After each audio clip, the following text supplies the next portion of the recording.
Hey everybody, this is the Sliders Review, and I'm here today to talk to you about my thoughts and fears going ahead with this reboot of the Urban Legend movie.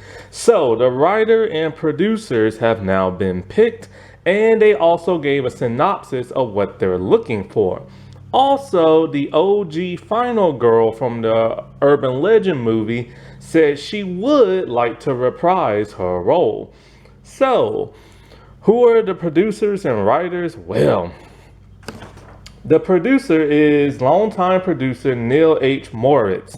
And so he has produced, the original movie and a bunch of other stuff, like Cruel Intentions and the Fast and Furious series.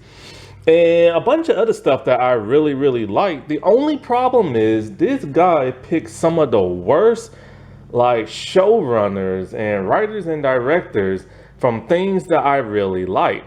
I believe he also produced the I Know What You Did Last Summer movie and the television series. And as we all know, he picked the worst showrunner for that television series, and he picked her again for Cruel Intentions. So he has me a little worried with who he has to write this movie, only because I've never heard of this person before. And there's something not making no sense when it comes to the second producer of this movie. So, Gary Doubleman, who's best known for writing the It movies and the Annabelle movies, he's gonna be a producer. Odd, why isn't he a writer? The man has written some really good horror movies. The It movies were good. Some of the Annabelle movies were good, but even though the ones that weren't scary good was still entertaining good. So why the heck is this man gonna be a producer and not a writer is beyond me. So that has me a little worried because he should be writing this movie. However, who do they have writing this movie? Well, I'm not sure how to say her name. She's Australian. Shane Wakefield. I have no idea who this woman is. She's best known, and she doesn't have a huge resume either in Hollywood. She's best known for making web series, but she's best known for making comedy stuff. Why are you gonna get a comedy web writer to write a slasher movie? That boggles my mind even worse than Gary not writing this movie. However, the premise has now come up for this movie that has me even more worried. The premise is how to make an urban legend in a postmodern digital world. Oh God, they're gonna put the freaking internet in here. Oh my God, no! I hate when they do that in stuff. Scream is about to do that now with the whole AI thing, and I'm very worried with that. Also, Pretty Little Liars tried that in the summer school season with the urban legend of Bloody Rose being on the internet and then kids finding out about it and then making it come to life or some crap like that. And I'm just kind of stuff like that is just too Gen Z for me. I don't need that. The original movie was about a bunch of old urban legends that used to be told around the campfire. People put them in a giant book. You can check it out in the library. And somebody checked out that book and knew all about a bunch of urban legends and went on a killing spree. It can be as simple as that. You don't really need to put the internet in it, but I do get it. The internet is still very brand new. And so and so So if you're unfamiliar, back in 1998 with the pop craze of Scream, Urban Legend came out.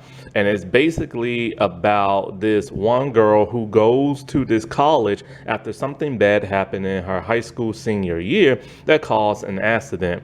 And so a bunch of people around her that she knows are dying based off of urban legends. Nobody wants to believe her because the premise is so goofy and stuff. But then when people start dropping like flies, after a while, one person starts to believe her, then like another. The killer is revealed to be her best friend from college because the person that died in that car crash was her fiance and she wanted revenge. The final girl and the love interest survive and the killer survive. And that could have set up the second movie, but they went into a different direction. Different college, different cast. It was a little bit more light and humorous and stuff, but more of a detective who did it type thing. And so like with that, you had this one girl who's trying to get kind of like this grant to make a bunch of movies and the contract signing and stuff like that, right? And so as she's making her slasher horror movie type thing for her college play, people who work with her are starting to drop dead. She tells people, nobody wants to believe her. To connect both these movies is the security guard from that of the first movie. And so it turns out that like one of the boys who is like a friend of hers from college, he died by suicide, but it really wasn't him.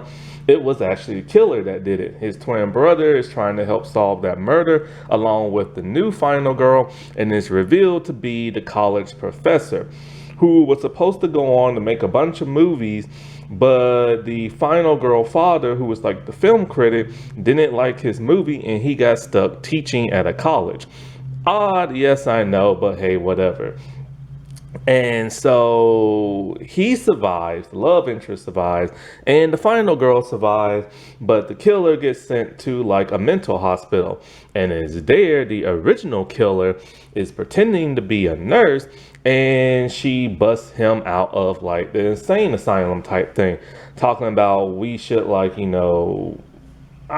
said something like, we should compare notes or something like that. Meaning basically, she wants to work with the killer with the second movie and stuff like that.